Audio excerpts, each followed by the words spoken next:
Hey guys, welcome to our channel. இன்றைக்கி வீடியோவில் நம்ம என்ன டாபிக் பற்றி பார்க்க போகிறோன்னா, நீங்கள் நினச்ச விஷயம் 100% நடக்கும். இதை நீங்கள் செய்கிறப்போ இன்றைக்கி ஒரு மந்திர முறையை தான் நம்ம பார்க்க போகிறோம். நம்ம சேனலுக்கு நீங்கள் இதான் ஃபஸ்ட் டைம் வரீங்கன்னா மறக்காமல் சப்ஸ்கிரைப் பண்ணிக்கோங்க. பக்கத்தில் இருக்கக்கூடிய பெல் பட்டனையும் கிளிக் பண்ணிக்கோங்க. அப்போ தான் நான் போடக்கூடிய வீடியோஸ் எல்லாமே உடனுக்குடன் உங்களுக்கு நோட்டிஃபிகேஷனில் வந்துக்கிட்டே இருக்கும்.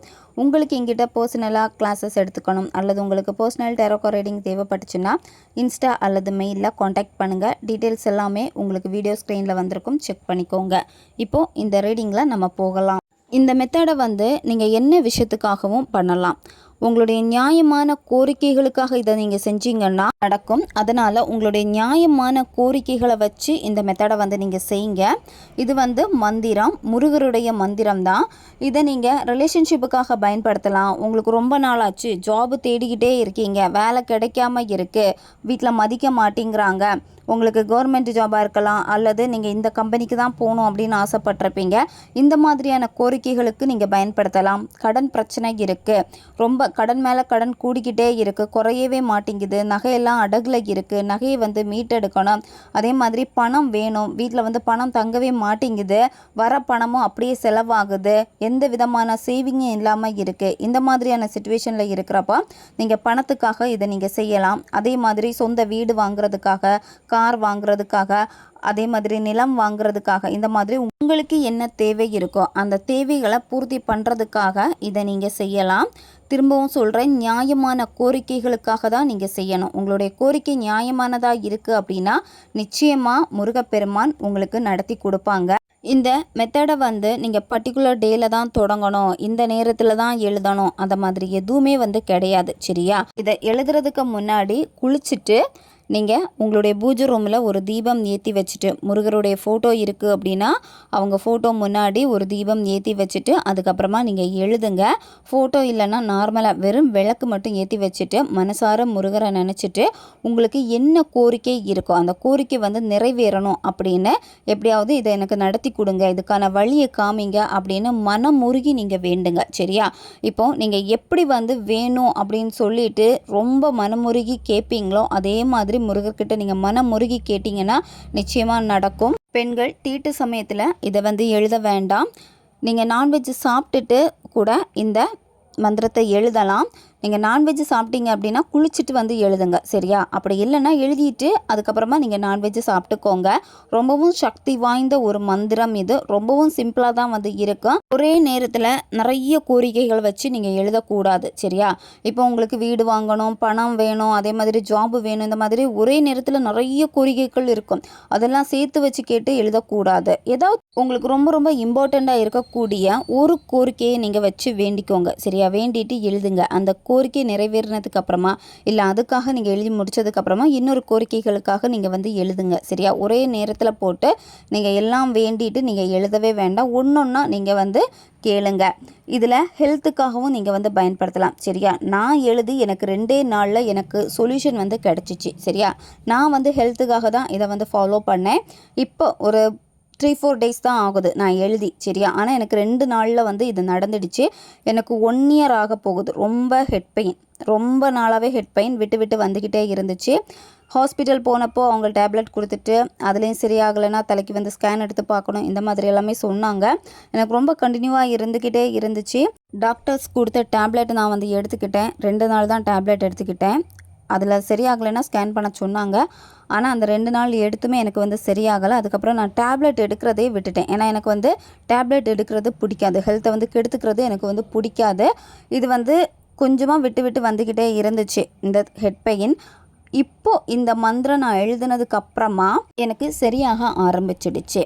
இதுக்கு முன்னாடி சளினால் இருக்கும் அப்படின்னு நான் நேச்சுரலாகவே மூலிகை எல்லாமே போட்டு அதை சுவாசிக்கிறது இந்த மாதிரியெல்லாம் பண்ணி கூட அப்போ எனக்கு சரியாகவே இல்லை. இந்த மந்திரம் எழுதினதுக்கப்புறமா எனக்கு சரியாயிடுச்சு. சொல்யூஷன் அப்படின்னா நான் வேறு ஒரு மூலிகை பயன்படுத்தி அதில் 2 நாள்லேயே எனக்கு சரி ஆயிடுச்சு. ஏன்னா எனக்கு சொல்யூஷன் கிடச்சிச்சு. இதே மாதிரி உங்களுக்கு சொல்யூஷன் கிடைக்கும். சரியா? நான் எதுக்காக சொல்கிறேன்னா, இப்போ ஒரு விஷயம் வேணும் அப்படின்னு நீங்கள் எழுதுறீங்க அப்படின்னா அது கண்ணு முன்னாடியே முருகப்பெருமான் உங்களுக்கு கொடுக்க மாட்டாங்க. அதுக்கான வேயை உருவாக்கி கொடுப்பாங்க. சரியா? இப்போ நீங்கள் வேலை தேடுறீங்க அப்படின்னா அந்த வேலையை வந்து யார் மூலமாச்சும் உங்களுக்கு வந்து அறிமுகப்படுத்துவாங்க. தெரியாத நபர்கள் மூலம் உங்களுக்கு உதவி கிடைக்கும். அதே மாதிரி பணம் சம்மந்தப்பட்ட விஷயங்களும் சரிதான். அதே மாதிரி உங்களுக்கு ரிலேஷன்ஷிப்பாக இருக்குன்னா அந்த ரிலேஷன்ஷிப்பில் இருக்கக்கூடிய பிரச்சனைகள் வந்து சரியாகும். யார் மூலமாச்சும் உதவிகள் வந்து கிடைக்கும். இந்த மாதிரி உங்களுக்கு சொல்யூஷன் வந்து கிடைக்கும். அதை வந்து கண்டுபிடிச்சிருவீங்க. கண்டுபிடிச்சிட்டு அதை வந்து நீங்கள் சரி பண்ணிடுவீங்க. நிச்சயமாக வந்து நடக்கும். 100% நடக்கும். சரியா? நீங்கள் மனமுருகி கேட்டு முழுமையாக நம்பி வந்து எழுதணும். சரியா? நம்பிக்கை வேணும். நம்பிக்கை வச்சு நீங்கள் செய்கிறப்ப வந்து கண்டிப்பாக நடக்கும். திரும்ப திரும்ப ஏன் சொல்கிறேன் அப்படின்னா அனுபவத்தில் உணர்ந்தனால நான் வந்து சொல்கிறேன். சரியா? ஒரு நாளைக்குன்னா நான் 2 வாட்டி எழுதுவேன். சரியா? எனக்கு தோணும் இந்த டைம் எழுதலான்னு. அதே மாதிரி நான் எழுதுவேன். அதே மாதிரி எனக்கு கொஞ்சம் கொஞ்சமாக அந்த பெயின் வந்து சரியாக ஆரம்பிச்சிடுச்சு. எழுதுகிறப்பவே வந்து நமக்கு ஒரு பாசம் வரும். அது எழுதுகிறப்ப அந்த கடவுள் மேலே இருக்கக்கூடிய அந்த பாசம் நீங்கள் எழுதி பாருங்கள். அப்போ தான் அதை வந்து நீங்கள் உணர்வீங்க. மனமுருகி நீங்கள் வேண்டி நீங்கள் எழுதணும். குழந்தைகளுக்காக நீங்கள் எழுதலாம். அவங்க படிப்பில் ரொம்ப பின்தங்கி இருக்காங்க, நல்லா படிக்கணும் அப்படின்னா அதுக்காக நீங்கள் செய்யலாம். அதே மாதிரி குழந்தை வரத்துக்காக நீங்கள் வந்து செய்யலாம். சரியா? இந்த மாதிரி உங்களுக்கு என்ன வேண்டுதல் இருக்கோ அந்த வேண்டுதலுக்காக இதை வந்து நீங்கள் செய்யுங்க. நிச்சயமாக நிறைவேறும். இப்போ மந்திரம் என்னங்கிறத உங்களுக்கு சொல்கிறேன். ஃபஸ்ட்டு ஓம் சரவண பவ. சரியா? இந்த மந்திரத்தை நீங்கள் 6 முறை நீங்கள் எழுதணும். திரும்பவும் சொல்கிறேன், ஒரு மந்திரத்தை 6 வாட்டி எழுதணும். சரியா? இப்போ ஓம் சரவண பவ எழுதிட்டீங்க. அடுத்து வந்து ஓம் ரவண பவச. இந்த ஃபஸ்ட்டு நம்ம சரவண பவ எழுதணும். செகண்டில் வந்து அந்த சா வந்து எங்கே வரும்னா லாஸ்ட்டில் வரும். சரியா? அப்போ ரா வந்து ஃபஸ்ட்டில் வரும். சரியா? ஓம் ரவண பவச எழுதிட்டிங்களா 6 வாட்டி? அதுக்கு அடுத்து ஓம் ராயை தூக்கி லாஸ்ட்டில் போடணும். அப்போ வா ஃபஸ்ட்டு வரும். வனப வசர. இது 6 வாட்டி எழுதிட்டு அடுத்து அந்த வா வந்து லாஸ்ட்டில் வரும். ஓம் நபவ சரவ. இது 6 வாட்டி எழுதிட்டு அடுத்து இந்த நா வந்து லாஸ்ட்டில் வரும். அப்போ அந்த பா வந்து ஃபஸ்ட்டில் வரும். ஓம் பவசரவண. இது 6 வாட்டி எழுதிட்டிங்களா? அடுத்து லாஸ்ட்டில் அந்த பா வந்து லாஸ்ட்டில் போயிடும். அப்போ ஓம் வசர வனப. இது வந்து 6 வாட்டி எழுதணும். சரியா? ஃபஸ்ட்டில் ஓம் சரவணபவ எழுதுவீங்க. அதுக்கப்புறமா ஒவ்வொரு வார்த்தையும் 2வது வார்த்தை ஃபஸ்ட்டில் வரப்போ அந்த சா வந்து லாஸ்ட்டில் போகுது. இந்த மாதிரி நீங்கள் புரிஞ்சுக்கிட்டு வந்து எழுதுங்க. சரியா? ஒவ்வொன்றுமே வந்து 6 வாட்டி நீங்கள் எழுதுவீங்க. நீங்கள் 6 வாட்டி எழுதுகிறப்ப வந்து டோட்டலாக 36 வாட்டி நீங்கள் எழுதுவீங்க. சரியா? சீக்கிரமாகவே எழுதி முடிச்சிருவீங்க. எழுதுகிறப்ப வந்து உணர்ந்து முழு நம்பிக்கை வச்சு மனசார வேண்டி நீங்கள் வந்து எழுதுங்க. ஒரு நாளைக்கு 2 வாட்டி நீங்கள் எழுதலாம், 3 வாட்டி கூட எழுதலாம். சரியா? உங்களுக்கு மைண்ட் சரியில்லை, இப்போ நம்ம எழுதலாம் அப்படின்னு தோணிடுச்சு அப்படின்னா மனசார முருகரை வந்து வேண்டிக்கிட்டு நீங்கள் எழுதுங்க. சரியா? விளக்கேற்றி தான் இந்த 3 வாட்டியும் எழுதணும்னு கிடையாது. சரியா? இப்போ நீங்கள் ஆஃபீஸில் இருக்கலாம், அப்போ கூட நீங்கள் எழுதலாம். இல்லை வெளியே எங்கேயாவது இருக்கலாம், அப்போ கூட வந்து நீங்கள் எழுதலாம். சரியா? இந்த மாதிரி தோன்றப்ப நீங்கள் வந்து எழுதுங்க. 6 நாள் தொடர்ந்து வந்து எழுதுங்க. சரியா? முருகரை நம்பினீங்கன்னா கைவிடவே மாட்டாங்க. கண்டிப்பாக வழியை வந்து உங்களுக்கு காமிப்பாங்க.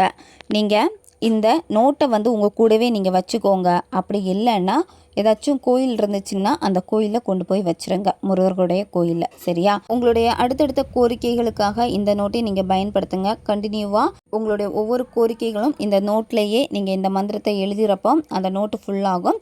அந்த நோட்டை நீங்கள் கோயிலில் கொண்டு போய் வச்சுருங்க. 100% நடக்கும். எழுதி பாருங்கள், மிராக்கிள் உங்களுக்கே தெரியும். மிஸ் பண்ணாதீங்க. ரொம்பவும் எளிமையான ஒரு மந்திரம் தான். ஓகே காய்ஸ், நம்ம சேனல் நீங்கள் இன்னும் சப்ஸ்கிரைப் பண்ணலைன்னா மறக்காமல் சப்ஸ்கிரைப் பண்ணி வச்சுக்கோங்க. பக்கத்தில் இருக்கக்கூடிய பெல் பட்டனையும் கிளிக் பண்ணிக்கோங்க. அப்போ தான் நான் போடக்கூடிய வீடியோஸ் எல்லாமே உடனுக்குடன் உங்களுக்கு நோட்டிஃபிகேஷனில் வந்துக்கிட்டே இருக்கும். அடுத்த ஒரு வீடியோ பதிவில் சந்திக்கலாம். நன்றி.